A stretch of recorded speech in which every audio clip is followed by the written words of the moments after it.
नमस्कार साथियों। देखिए, हम आपके राजस्थान जीके के लिए जो राजस्थान का इतिहास है उसके लिए जो एमसीक्यू टेस्ट की सीरीज शुरू कर रखी है उसमें अपने देखिए यहाँ पर राजस्थान के इतिहास में सभ्यताएं और जो जनपद हैं उसके बारे में हम बात कर चुके हैं। इसके अलावा राजस्थान की जो 1857 की क्रांति है उसमें अपन बात कर चुके हैं। राजस्थान का जो प्रजामंडल आंदोलन है, जनजातीय आंदोलन है, किसान आंदोलन है, उसकी हम बात कर ली है अपन ने। और राजस्थान के एकीकरण की भी अपन ने बात कर ली है और राजस्थान के जो महत्वपूर्ण व्यक्तित्व हैं उसकी भी अपन ने बात कर ली है। अभी तक आपने ये वीडियो नहीं देखे हैं तो आप हमारे चैनल की प्लेलिस्ट में जाकर ये वीडियो देख सकते हैं। आज अपन बात करने वाले हैं राजस्थान के प्रमुख राजवंशों का इतिहास। ये अपना इस सिलेबस में लास्ट टॉपिक बचा है और इस राजस्थान के जो राजवंशों का इतिहास है इसमें अपन जो सबसे पहले बात करने वाले हैं वो है आपका गुर्जर प्रतिहार वंश। गुर्जर प्रतिहार राजस्थान के जो प्रमुख राजवंश है उसमें आपका जो गुर्जर प्रतिहार राजवंश है उसके बारे में हम बात करेंगे। और इसकी सूचना मैं आपको हमारे टेलीग्राम चैनल के ऊपर पहले ही दे चुका हूं कि अपन आज राजस्थान के जो गुर्जर प्रतिहार राजवंश है उसके बारे में बात करने वाले हैं और कल अपन किस राजवंश के बारे में बात करेंगे उसकी सूचना भी आपको हमारे टेलीग्राम चैनल के ऊपर दे दी जाएगी। तो उसकी लिंक आपको नीचे कमेंट सेक्शन में दे रखी है, उसको आप ज्वाइन कर लीजिए ताकि आप पहले दिन उस टॉपिक के बारे में जो थ्योरी वाला मैटर है वो पढ़ लें, ताकि अगले दिन अपन जब यहाँ पर क्विज लगाएं तो आपका पूरा जो टॉपिक है वो आसानी से रिवाइज हो जाए और एग्जाम में किस तरीके के प्रश्न पूछे जाते हैं आपको इसका भी आइडिया लग जाए। देखिए, इसको अपन शुरू करते हैं। आज का पहला प्रश्न आपको दे रखा है, राजस्थान में प्रतिहार वंश के जो संस्थापक है हरिश्चंद्र, उस हरिश्चंद्र की राजधानी क्या थी ये आपको बताना है। तो हरिश्चंद्र ने किसको राजधानी बनाया था? मंडोर को राजधानी बनाया था। ठीक है, तो मंडोर में गुर्जर प्रतिहार वंश की स्थापना किसने किया? आपकी हरिश्चंद्र ने की थी। अगला प्रश्न देखिए, प्रतिहार वंश की मंडोर शाखा के किस शासक ने अपनी राजधानी मंडोर से मेड़ता स्थानांतरित कर ली थी? तो मंडोर तो राजधानी किसने बनाया था? हरिश्चंद्र ने बनाया था, लेकिन मंडोर से मेड़ता राजधानी को स्थानांतरित किसके द्वारा किया गया था? नागभट्ट प्रथम के द्वारा किया गया था। तो नागभट्ट प्रथम इसका आंसर हो जाएगा। निम्न में से किन अभिलेखों में प्रतिहारों को गुर्जर कहा गया है? ये जो आपको 4 अभिलेखों के नाम दे रखे हैं, इन चारों ही अभिलेखों में प्रतिहारों को गुर्जर कहा गया है। ठीक है, कौन कौन से हैं? कराड़ अभिलेख में, नीलकुंड में, राधनपुर में और देवली अभिलेख में प्रतिहारों को गुर्जर नाम से संबोधित किया गया है। तो ए, ब, स और द, ऑप्शन जो फोर्थ है ये इसका आंसर हो जाएगा। अगला प्रश्न देखिए, प्रतिहारों में जो रोहिलाद्री नाम से किसको जाना जाता है? प्रतिहारों में रोहिलाद्री नाम से अपन किसको जानते हैं? जो हरिश्चंद्र है जिसने अपने मंडोर में प्रतिहार वंश की स्थापना की थी, हरिश्चंद्र, उसको रोहिलाद्री के नाम से भी जानते हैं। अगला प्रश्न देखिए, मुहणोत नैणसी ने गुर्जर प्रतिहारों की कितनी शाखाओं का वर्णन किया है? मुहणोत नैणसी ने गुर्जर प्रतिहारों की 26 शाखाओं का वर्णन किया है, इसलिए आपका 26 इसका आंसर हो जाएगा।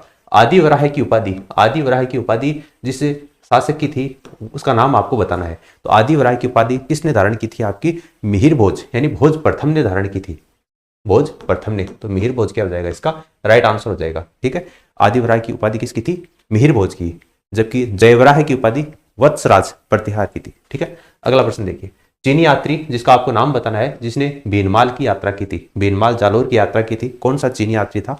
तो हेनशांग, इसको युआन चुआंग के नाम से भी जानते हैं, नीति का पंडित कहते हैं, यात्रियों को राजकुमार कहते हैं, चीनी यात्री था। ठीक है, तो हेनशांग इसका आंसर हो जाएगा।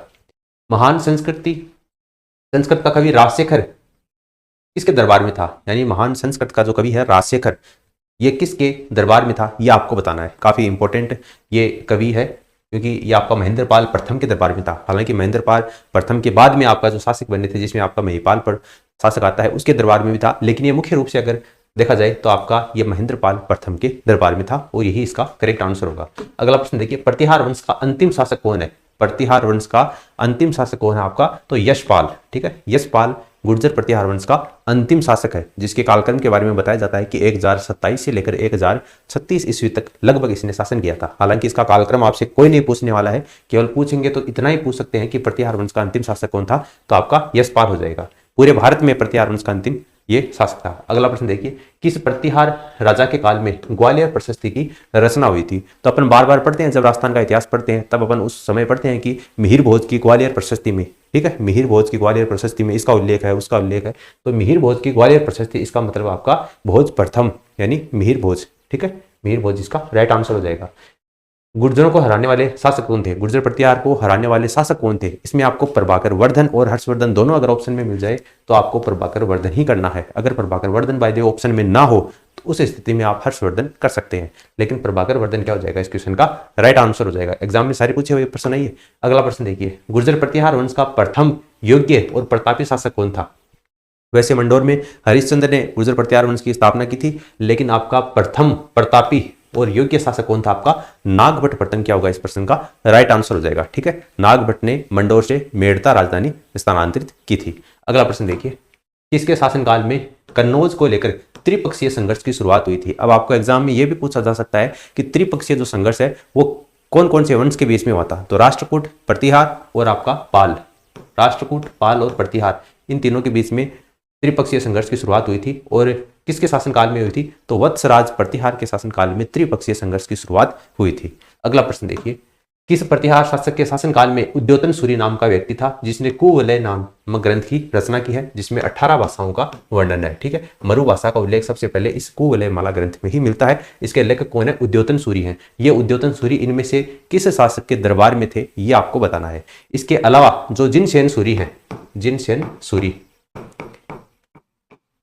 जिनसेन सूरी, उद्योतन सूरी और जिनसेन सूरी, ये दोनों ही आपके वत्सराज प्रतिहार के दरबार में थे। ठीक है, तो उद्योतन सूरी ने तो कुवलय माला नामक ग्रंथ की रचना की है और जिनसेन सूरी ने हरिवंश पुराण नाम के ग्रंथ की रचना की है। तो वत्सराज प्रतिहार इसका राइट आंसर हो जाएगा। अगला प्रश्न देखिए, प्रतिहार एवं पाल शासकों पर विजय के उपलक्ष्य में ध्रुव प्रथम ने गंगा व जमुना के चिन्हों को सम्मिलित किया है। ठीक है, तो इसमें देखिए राष्ट्रकूट हो जाएगा। ध्रुव प्रथम है, ये किस वंश का शासन था? आपका राष्ट्रकूट, क्योंकि प्रतिहार, पाल और राष्ट्रकूटों के बीच में त्रिपक्षीय संघर्ष हुआ था। ध्रुव प्रथम के बारे में आपको पूछा है, तो ध्रुव प्रथम आपका राष्ट्रकूट वंश का शासक था। तो राष्ट्रकूट कुलचिन्ह क्या हो जाएगा इस प्रश्न का राइट आंसर हो जाएगा।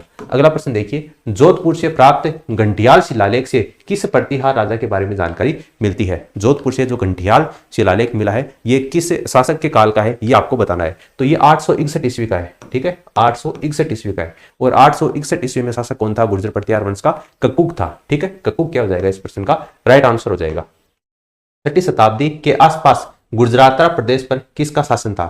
6वीं शताब्दी के आसपास, तो अपन पढ़ते हैं कि 6वीं से लेकर 11वीं शताब्दी तक आपका ये गुर्जर प्रतिहार वंश का शासन रहा था। तो 6वीं शताब्दी के आसपास में जो गुजरात प्रदेश है यहाँ पर प्रतिहार वंश का शासन था। अगला प्रश्न देखिए, निम्न में से वो शासक कौन है जिसने अरब आक्रमणकारियों को अपने राज्य में बढ़ने नहीं दिया और ये शासक अरबों का शत्रु कहा गया? यानी जो अरब आक्रांता है उसका सफलतापूर्वक सामना किया था इस शासक ने। इनमें से किस शासक ने? तो नागभट्ट प्रथम। सबसे पहले नागभट्ट प्रथम ने ही अरब आक्रांताओं का सफलतापूर्वक शासन किया था और अरब आक्रांताओं को सिंध के इस पार आने नहीं दिया, यानी वहीं उसको रोक कर रखा। तो अरबों को मलेच्छ कहा जाता है, तो इसलिए नागभट्ट प्रथम को ही मलेच्छों का नाशक भी कहा जाता है। ठीक है, तो आपका नागभट्ट प्रथम क्या हो जाएगा? इसका राइट आंसर हो जाएगा। ग्वालियर शिलालेख में नागभट्ट प्रथम को किस उपाधि से सम्मानित किया गया है? ठीक है, ग्वालियर शिलालेख में नागभट्ट प्रथम को नारायण कहा गया है। ठीक है, नागभट्ट प्रथम को नारायण किस शिलालेख में कहा गया है? ग्वालियर शिलालेख में कहा गया है। अगला प्रश्न देखिए, ओसिया के कलात्मक जो मंदिर है उसका निर्माण किसने करवाया था? तो एक गुर्जर प्रतिहार शासक ने करवाया था और उसका नाम क्या था? आपका वत्सराज था। ठीक है, वत्सराज प्रतिहार ने ओसिया में कलात्मक जो मंदिर हैं जिनमें आपका सूर्य मंदिर मुख्य रूप से फेमस है, तो ये आपके गुर्जर प्रतिहार वंश के शासकों ने इनका निर्माण करवाया था। महावीर स्वामी का भी मंदिर है वहां पर। ठीक है, हरिहर मंदिर भी है। अगला प्रश्न देखिए, कौन सा शासक गुर्जर प्रतिहार राजवंश से संबंधित नहीं है? इनमें से कौन सा नहीं है? तो नागभट्ट द्वितीय तो है, बिल्कुल। नागभट्ट द्वितीय का जो शासनकाल है वो गोल्डन पीरियड कहलाता है, गुर्जर प्रतिहारों का स्वर्ण काल कहलाता है। नागभट्ट द्वितीय को डायमंड शासक भी कहा जाता है, तो नागभट्ट द्वितीय तो होगा। महेंद्रपाल प्रथम भी है, क्योंकि महेंद्रपाल प्रथम अभी अपनी बात की थी, राजशेखर नाम का जो प्रसिद्ध व्यक्ति है संस्कृत का विद्वान, ये महेंद्रपाल प्रथम के टाइम पर ही था। और देवपाल, बिल्कुल देवपाल भी है। भर्तृहट्ट प्रथम ये नहीं होगा। ठीक है, तो आपका ऑप्शन जो फोर्थ हो जाएगा ये इसका करेक्ट आंसर होगा। अगला प्रश्न देखिए, प्रतिहार शासक जिसने जालोर में अपनी राजधानी स्थापित की थी? तो जालोर यानी कि भीनमाल, जालोर का मतलब ये भीनमाल की बात कर रहा है। भीनमाल जालोर को राजधानी किसने बनाई थी ये आपको बताना है। तो ये आपका सेकंड ग्रेड की एग्जाम हुई थी 2015 में, जीके वाला जो पेपर है उसमें ये प्रश्न पूछा गया था। तो किसने बनाया था? नागभट्ट प्रथम। नागभट्ट प्रथम ने भीनमाल जालोर में भी गुर्जर प्रतिहार वंश की स्थापना नागभट्ट प्रथम के द्वारा ही की गई थी। तो नागभट्ट प्रथम क्या हो जाएगा? इसका राइट आंसर हो जाएगा। निम्न में से किस विदेशी यात्री ने गुर्जर प्रतिहार वंश की सैन्य शक्ति और समृद्धि का उल्लेख किया है? वो कौन सा विदेशी यात्री है जिसने गुर्जर प्रतिहार की जो सैन्य शक्ति है और समृद्धि है उसका उल्लेख किया है? तो वो आपका अरब यात्री था, सुलेमान। ठीक है, सुलेमान, मिहिर भोज के शासनकाल में ये सुलेमान आया था। ठीक है, तो सुलेमान इसका राइट आंसर हो जाएगा। उसके बाद में आपको सुमेलित करना है, एक तरफ शासक दे रखे हैं और वो शासक है वो कौन से राजवंश से संबंधित है ये आपको इसमें बताना है। तो देखिए इसमें विग्रहराज चतुर्थ, तो विग्रहराज चतुर्थ जिसको बिसलदेव के नाम से जानते हैं, हरिकेली नाटक की उसने संस्कृत भाषा में रचना की है, तो ये आपका चौहान वंश का शासक है, तो ये आपका चौहान हो जाएगा। यानी पहले का इसमें 2 दे रखा है, पहले का 2 इसमें नहीं है, इसमें है, इसमें भी नहीं है और इसमें भी नहीं है, तो यहां से आपका आंसर निकल जाता है। कितना सरल प्रश्न है देखो। उसके बाद में हरिश्चंद्र, तो हरिश्चंद्र अपने बात कर लिया, हरिश्चंद्र जो है मंडोर में गुर्जर प्रतिहार वंश की इसने स्थापना की थी, यानी कि दूसरे का पहला हो जाएगा, दूसरे का पहला हो जाएगा। बप्पा रावल, तो ये आपका घुइल वंश है, मेवाड़ का घुइल वंश से संबंधित है बप्पा रावल और कालभोज, ठीक है, इनको अलग अलग भी बताया गया है। जयचंद है वो गैडवाल वंश का शासन था, तो इसमें 4 और 3, यानी कि ऑप्शन आपका जो सेकंड हो जाएगा ये इसका करेक्ट आंसर हो जाएगा। अगला प्रश्न देखो, वह गुर्जर प्रतिहार शासक जिसका आपको नाम बताना है जिसने कन्नौज विजय के उपलक्ष्य में परम भट्टारक महाराजाधिराज परमेश्वर की उपाधि धारण की थी। वो गुर्जर प्रतिहार शासक कौन था जिसने कन्नौज पर विजय करने के बाद में परम भट्टारक महाराजाधिराज परमेश्वर की उपाधि धारण की थी? तो मैंने आपको बताया था कि गुर्जर प्रतिहार वंश का जो स्वर्ण काल है वो नागभट्ट द्वितीय का काल कहलाता है। हालांकि नागभट्ट प्रथम ने भी कन्नौज के ऊपर अधिकार किया था और कन्नौज को राजधानी बनाया था, लेकिन उसके हाथों से कन्नौज वापस निकल गया था, ठीक है। राष्ट्रकूट शासक और जो पाल वंश के शासक हैं उन्होंने बाद में दोनों ने मिलकर और नागभट्ट प्रथम को पराजित कर दिया था, इसलिए कन्नौज को वो अस्थायी राजधानी नहीं बना पाया था। लेकिन आगे चलकर बाद में नागभट्ट द्वितीय है, इसने कन्नौज को अस्थायी राजधानी बनाया था गुर्जर प्रतिहारों की, इसलिए गुर्जर प्रतिहारों का जो स्वर्ण काल है वो नागभट्ट द्वितीय का काल ही कहलाता है और नागभट्ट द्वितीय को डायमंड शासक भी कहा जाता है। तो ये आपका हो जाएगा परम भट्टारक परमेश्वर की उपाधि नागभट्ट द्वितीय ने धारण की थी। अगला प्रश्न देखिए, अरब यात्री अल मसूदी ने किस प्रतिहार शासक के शासनकाल में भ्रमण किया था? यानी अल मसूदी जो अरब यात्री है ये किस गुर्जर प्रतिहार शासक के शासनकाल में ये भारत आया था? तो ये महिपाल प्रथम के शासनकाल में भारत आया था, तो महिपाल प्रथम क्या हो जाएगा इसका राइट आंसर हो जाएगा। अगला प्रश्न देखिए, नागभट्ट द्वितीय ने धर्मपाल को हराकर कौन सी उपाधि धारण की थी? नागभट्ट द्वितीय ने, तो अभी अपन ने बात की थी कि परम भट्टारक महाराजाधिराज परमेश्वर, ये उपाधि किसकी है? तो नागभट्ट द्वितीय की है। और ये उपाधि नागभट्ट द्वितीय ने किसको हराकर? तो धर्मपाल, पाल वंश के शासक धर्मपाल को हराकर परम भट्टारक महाराजाधिराज परमेश्वर की उपाधि धारण की थी। किसके धारण की थी? नागभट्ट द्वितीय ने। अगला प्रश्न देखिए, ग्वालियर प्रशस्ति में किस शासक को नारायण, तो ये अपना पहले प्रश्न आ चुका है, नारायण किसको कहा जाता है? नागभट्ट प्रथम को कहा जाता है। और एक और याद रख लो, मलेच्छों का नाशक, क्योंकि अरब आक्रांताओं को सिंध के उस पार ही उसने रोक कर रखा था, इसलिए उनको मलेच्छों का नाशक भी कहा जाता है। तो नारायण और मलेच्छों का नाशक ये दोनों ही किसको कहा जाता है? आपका नागभट्ट प्रथम को कहा जाता है। हालांकि मलेच्छों का जो नाशक है वो नागभट्ट द्वितीय को भी कहा जाता है, लेकिन आपको इसमें देखिए नारायण जो है वो आपका नागभट्ट प्रथम को ही कहा जाता है, इसलिए नागभट्ट प्रथम क्या हो जाएगा इसका राइट आंसर हो जाएगा। अगला प्रश्न देखिए, मंडोर के प्रतिहार माने जाते हैं, मंडोर के जो प्रतिहार हैं वो क्या माने जाते हैं? क्या वो ब्राह्मण है, वैश्य है, शूद्र है या क्षत्रिय है? तो क्षत्रा नाम की जो क्षत्रिय महिला थी उससे इनकी आगे उत्पत्ति हुई है और रजिल से वास्तविक शुरुआत होती है गुर्जर प्रतिहार वंश की, तो इसमें क्षत्रिय से ये संतान है वो उत्पत्ति हुई है, इसलिए इनको मंडोर के जो प्रतिहार है इनको क्षत्रिय माना जाता है। अगला प्रश्न देखिए, रणहस्तिन की उपाधि किसकी थी? थोड़ी देर पहले अपने बात की थी आदिवराही की उपाधि मिहिर भोज की थी, उसके बाद में जयवराह की उपाधि मैंने आपको बताया था किसकी थी? जयवराह की उपाधि आपकी वत्सराज की थी। तो आपको इसी तरीके से बताना है रणहस्तिन यानी युद्ध भूमि में हाथी के समान लड़ने वाला ये जो रणहस्तिन की उपाधि है ये आपकी किसकी है? वत्सराज प्रतिहार की है। रणहस्तिन और आपकी जयवराह दोनों ही उपाधि आपकी वत्सराज प्रतिहार की है, जबकि आदिवराह उपाधि किसकी है? आपकी मिहिर भोज की है। अगला प्रश्न देखिए, निम्न में से कौन सा शासक गौड़ यानी कि बंगाल में भोज प्रथम का समकालीन था? भोज प्रथम का समकालीन बंगाल में शासक कौन था ये आपको बताना है, ठीक है। तो कौन था आपका? देवपाल, देवपाल इसका राइट आंसर हो जाएगा। अगला प्रश्न देखिए, 750 से 1000 ईस्वी के दौरान राजस्थान और जो अधिकांश उत्तरी भारत है उस पर किसने शासन किया था ये आपको बताना है। पुलिस कांस्टेबल की जो एग्जाम हुई थी 2022 में उसमें यह प्रश्न पूछा गया था। तो देखिए 750 यानी कि 8वीं सदी और 1000 यानी 8वीं से 10वीं 11वीं सदी तक किसने शासन किया था? आपका उत्तरी भारत की बात हो रही है, तो प्रतिहार वंश यानी कि गुर्जर प्रतिहार, और आपको प्रतिहार दे रखा है, ये इसका राइट आंसर हो जाएगा। अगला प्रश्न देखिए, नागभट्ट द्वितीय का संबंध निम्नलिखित में से किस शासक से था? नागभट्ट द्वितीय का संबंध पूछा है, तो नागभट्ट द्वितीय आपका कौन से वंश से संबंधित है? आपका प्रतिहार वंश से संबंधित है, ठीक है। परम भट्टारक महाराजाधिराज परमेश्वर की उपाधि उसने धर्मपाल को पराजित करने के बाद में धारण की थी, तो आपका इसमें प्रतिहार इसका राइट आंसर हो जाएगा। अगला प्रश्न देखिए, निम्नलिखित में से प्रतिहार राजा नागभट्ट प्रथम के बारे में कौन सा कथन सही है? कौन सा सही है वो आपको इसमें बताना है। ये वत्सराज के पुत्र थे, नागभट्ट वत्सराज के पुत्र थोड़ी थे। वत्सराज तो शासक ही बाद में बने थे नागभट्ट के, ठीक है। तो ये तो इसमें आपको गलत दे रखा है। लगभग 50 वर्षों तक शासन किया था, नहीं, ये भी आपको इसमें गलत दे रखा है। उसकी मृत्यु के बाद में महिपाल और भोज द्वितीय के बीच में उत्तराधिकार बनने को लेकर युद्ध हुआ था, तो ये कथन भी आपको इसमें गलत दे रखा है। उन्होंने सिंध के अरब शासकों को हराया था, बिल्कुल हराया था, और यह हराने के बाद में भी इसने मल्लेश्वर के नाम की उपाधि धारण की थी। सिंध के अरब शासकों को हराया था और राजस्थान, गुजरात, पंजाब अतिक्रमण करने की कोशिश कर रहे थे। उनको अरब जो शासक है वो यहाँ पर अतिक्रमण करने की कोशिश कर रहे थे, इसलिए उसने हराया था। तो आपका नागभट्ट प्रथम के बारे में ये कथन आपको सही दे रखा है। तो ऑप्शन जो फोर्थ है ये इसका आंसर हो जाएगा। ये भी आपका पुलिस कांस्टेबल 2022 में जो एग्जाम हुई थी उसमें यह प्रश्न पूछा गया था। ऑप्शन फोर्थ इसका करेक्ट आंसर होगा। अगला प्रश्न देखिए, सूची फर्स्ट को सूची सेकंड से मिलान करना है। एक तरफ आपको ये वंश दे रखी है और उन्होंने शासन कहां पर किया था ये आपको बताना है। तो यहां पर देखिए चौहान जो है इसमें आपका हो जाएगा पूर्वी राजस्थान हो जाएगा। पहले में चौथा, तो पहले में चौथा देखिए आपको इन दोनों में दे रखा है, यानी ये दोनों तो नहीं होंगे। उसके बाद गुर्जर प्रतिहार, तो ये आपको हो जाएगा इसमें दक्षिणी राजस्थान, ठीक है, तो ये हो जाएगा आपका आंसर। उसके बाद देखिए चालुक्य या सोलंकी, तो ये हो जाएगा इसमें आपका काठियावाड़, और परमार ये हो जाएगा आपका इसमें मालवा। यानी कि 4 1 2 3 4 1 2 3 आपको पहले ऑप्शन में दे रखा है, तो ये इसका करेक्ट आंसर हो जाएगा। अगला प्रश्न देखिए, मंडोर शाखा के निम्नलिखित प्रतिहार शासकों पर आपको विचार करना है। मंडोर शाखा के आपको 3-4 शासकों के नाम दे रखे हैं और इनमें आपको बताना है सही कालक्रमानुसार इनमें से कौन व्यक्ति हैं, ये आपको बताना है। तो इनमें से देखिए नागवट प्रथम, रज्जिल, बाउक और टाटा। ये टाटा जो आपका हिंदी में लिखा गया है, अगर ये आप देखोगे सही तो ये तात है, तात नाम से शासक हुआ था, ठीक है। तो नागवट प्रथम, रज्जिल, बाउक और तात, ये जो 4 शासक हैं इनमें से सबसे पहले कौन हुआ है। तो मैंने आपको बताया था कि गुर्जर प्रतिहारों की जो वास्तविक जो वंशावली है वो रज्जिल से शुरू होती है। इसका मतलब सबसे पहले क्या आएगा, रज्जिल आएगा। रज्जिल का मतलब 2 है, ठीक है। अब 2 देख लो, सबसे पहले किसमें दे रखा है, इसमें दे रखा है। इसमें है क्या, नहीं है, इसमें नहीं है, इसमें नहीं है, यानी कि आपका ऑप्शन 4 क्या हो जाएगा, इसका राइट आंसर हो जाएगा, ठीक है। यहां से क्योंकि गुर्जर प्रतिहारों की जो वास्तविक वंशावली है वो रज्जिल से शुरू होती है और रज्जिल आपका 2 केवल एक ही दे रखा है। अब आगे देखो, रज्जिल के बाद में शासक बने थे उनमें इनमें से देखिए नागवट प्रथम आ जाएगा, उसके बाद में है वो तात आ जाएगा और उसके बाद में आपका बौक आ जाएगा, ठीक है। तो ये आपका 2 1 4 3 इसका राइट आंसर होगा।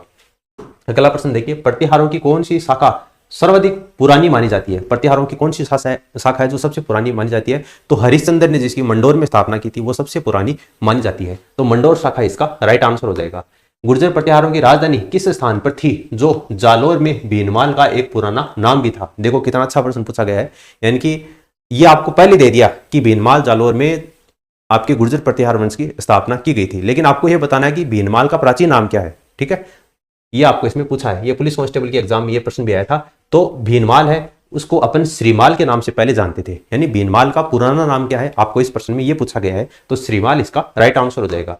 फिर देखो, कौन शाही प्रतिहार सम्राट महेंद्रपाल प्रथम का गुरु था। महेंद्रपाल प्रथम का गुरु कौन था, तो मैंने आपको बताया था राजशेखर नाम का जो व्यक्ति है ये महेंद्रपाल प्रथम के दरबार में था। मंडोर के प्रतिहार शासकों में निम्नलिखित में से कौन व्याकरण, तर्कशास्त्र, ज्योतिष, कला और काव्य रचना में कुशल थे और उन्हें प्रत्यक्ष रूप से एक से अधिक भाषाओं में प्रतिष्ठित कवि के रूप में स्वीकार किया गया। ये क्वेश्चन भी आपका पुलिस कांस्टेबल के एग्जाम में पूछा हुआ है। तो ये कौन थे, आपके कक्का थे, ठीक है। कक्का के बारे में यह आपका उल्लेख इसमें किया गया है। गुर्जर प्रतिहार वंश का शासक था कक्का या कक्कुक, जो व्याकरण, तर्कशास्त्र, ज्योतिष, कला और काव्य रचना में कुशल थे और उन्हें प्रत्यक्ष रूप से एक से अधिक भाषाओं में प्रतिष्ठित कवि के रूप में भी जाना जाता है। अगला प्रश्न देखिए, अरब यात्री सुलेमान नाम का जो अरब यात्री है ये किस प्रतिहार शासक के शासनकाल में ये भारत आया था, ये आपको बताना है। तो ये किसके शासनकाल में आया था, मिहिर भोज, भोज प्रथम या मिहिर भोज के शासनकाल में ये भारत आया था, ठीक है। मिहिर भोज को गुर्जर प्रतिहारों का प्रथम पितृहंता शासक भी कहा जाता है। तो भोज जो प्रथम है इसको प्रथम पितृहंता शासक कहा जाता है, किसका, गुर्जर प्रतिहार का। ये आपको सारे याद रखने हैं। गुर्जर प्रतिहार वंश का प्रथम पितृहंता शासक कौन है, चौहानों का प्रथम पितृहंता शासक कौन है, सिसोदिया में कौन है, ये आपको सारे याद रखने हैं। तो गुर्जर प्रतिहार में जो मिहिर भोज प्रथम है ये गुर्जर प्रतिहारों का पहला पितृहंता शासक है। तो फिर इसने किसकी हत्या की थी, अपने पिता रामभद्र की हत्या की थी, ठीक है। तो इसमें आपका सुलेमान है, ये मिहिर भोज प्रथम के शासनकाल में भारत आया था। गुर्जर प्रतिहार वंश का शासक मंथन देव कहां शासन करता था ये आपको बताना है। तो राजौरगढ़ में शासन करता था, राजौरगढ़ का, ठीक है। ये आपको इसमें राजौरगढ़ इसका राइट आंसर हो जाएगा। राजौरगढ़ के आबानेरी और राजौरगढ़ के जो कलात्मक वैभव है वो महामारू शैली की है और महामारू शैली आपकी गुर्जर प्रतिहार वंश की शैली है, ये आपने जरूर पढ़ा होगा। तो जो महामारू शैली है राजौरगढ़ और आबानेरी के कलात्मक वैभव, तो उस राजौरगढ़ का शासक था आपका कौन, मंथन देव। तो ये आपका राजौरगढ़ इसका करेक्ट आंसर हो जाएगा। प्रतिहारों की 26 शाखाएं, स्टार्टिंग में अपना प्रश्न आया था, ठीक है, प्रतिहारों की 26 शाखाएं, उसमें सबसे प्राचीन कौन सी है? सबसे प्राचीन शाखा कौन सी है आपकी? मंडोर है, ठीक है। हरिश्चंद्र के द्वारा मंडोर में प्रतिहार वंश की स्थापना की गई थी। मंडोर प्रतिहार वंश के किस शासक से वंशावली प्रारंभ होती है? तो मैंने आपको पहले बताया था कि गुर्जर प्रतिहारों की जो वास्तविक वंशावली है वो रज्जिल से शुरू होती है। और ये क्वेश्चन देखिए एग्जाम में पूछा हुआ है, सेकंड ग्रेड एग्जाम 2022 में ये क्वेश्चन आया था। गुर्जर प्रतिहारों की वास्तविक जो वंशावली है वो रज्जिल से शुरू होती है। तो रज्जिल क्या हो जाएगा? इसका राइट आंसर हो जाएगा। अगला प्रश्न देखिए, किसको पराजित करके प्रतिहारों ने भीनमाल के राज्य पर अधिकार प्राप्त किया था? किसको पराजित करके प्रतिहारों ने भीनमाल, यानी कि भीनमाल में किस वंश का शासन था? तो हेनशांग ने भीनमाल की यात्रा की थी और हेनशांग ने भीनमाल में चावड़ा वंश का शासन बताया है। इसका मतलब भीनमाल में कौन से वंश का शासन था? चावड़ा वंश का शासन था। तो प्रतिहारों ने चावड़ा वंश के शासकों को पराजित करके भीनमाल जालोर में गुर्जर प्रतिहार वंश की स्थापना की थी। तो चावड़ा क्या हो जाएगा? इसका राइट आंसर हो जाएगा। अगला प्रश्न देखिए, गुर्जर प्रतिहार वंश के किस शासक ने अपने पराक्रम से गुर्जरों की प्रतिष्ठा को पुनः स्थापित किया था? पुनः स्थापित किया था, इसका मतलब पहले प्रतिष्ठा थी, बीच में खो गई और उसको वापस स्थापित किया। इसका मतलब क्या है? यानी कन्नौज को मैंने आपको बताया था, नागभट्ट प्रथम कन्नौज को अस्थायी राजधानी बनाया था उसने, ठीक है। कन्नौज के शासक चक्रायुध को पराजित करके नागभट्ट प्रथम ने कन्नौज को अस्थायी राजधानी बनाया था, लेकिन बाद में राष्ट्रकूट शासक और जो चक्रायुध है उन दोनों ने मिलकर नागभट्ट प्रथम को वापस पराजित कर दिया था। यानी कन्नौज जो है वो नागभट्ट प्रथम के हाथों से निकल गया था, लेकिन आगे चलकर शासक बना था नागभट्ट द्वितीय। नागभट्ट द्वितीय ने कन्नौज के ऊपर वापस अधिकार कर लिया था और कन्नौज को अस्थायी राजधानी बनाया था। यानी कन्नौज के ऊपर जो गुर्जर प्रतिहारों की जो प्रतिष्ठा थी, जिसको आघात पहुंचा था, उस पर पुनः स्थापित करने का कार्य किसने किया था? नागभट्ट द्वितीय ने किया था। इसलिए नागभट्ट द्वितीय क्या हो जाएगा? इस प्रश्न का राइट आंसर हो जाएगा। तो देखिए दोस्तों, गुर्जर प्रतिहार वंश से संबंधित जितने भी महत्वपूर्ण क्वेश्चन बनते हैं जो कि आपके लास्ट ईयर एग्जाम में पूछे गए हैं, उन सब की अपने बात कर ली है। इस वीडियो को आप अपने दोस्तों के साथ में शेयर कीजिए ताकि उनको भी अपनी स्टडी में बेनिफिट मिल सके। और कल अपन किस टॉपिक के बारे में क्विज लगाएंगे उसकी सूचना आपको हमारे टेलीग्राम चैनल के ऊपर दे दी जाएगी। तो उसकी लिंक आपको नीचे कमेंट सेक्शन में दे रखी है, टेलीग्राम चैनल को आप ज्वाइन कर लीजिए। फिलहाल इस वीडियो में इतना ही, धन्यवाद।